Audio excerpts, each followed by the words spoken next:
There are four things to remember to do when editing your A-roll.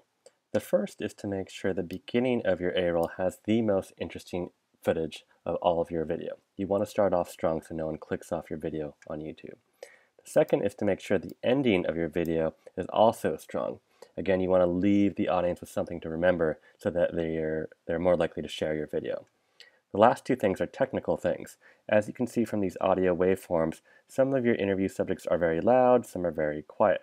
You want to normalize all of that so that they're all about the same volume. So click all of them, go to Modify Audio, Apply Normalization Gain.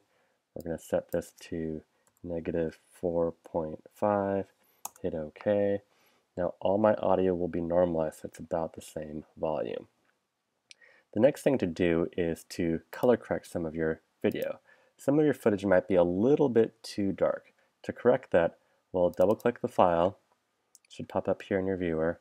We'll go under Effects, go to Video Filters, Color Correction.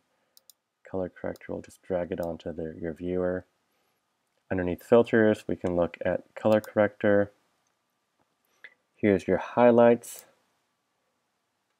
As you can see, the highlights change. The mid-range are the skin tones, and the blacks are the really dark spots. If you screw up, just hit this X and it goes back to default.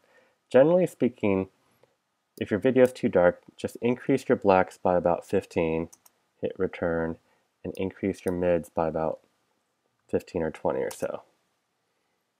Here's what it looks like before, here's what it looks like after. So generally speaking, if you move your blacks and mids up, your dark video will look a little bit lighter, and that's it. 4 things you have to do to your A-roll when you're done editing.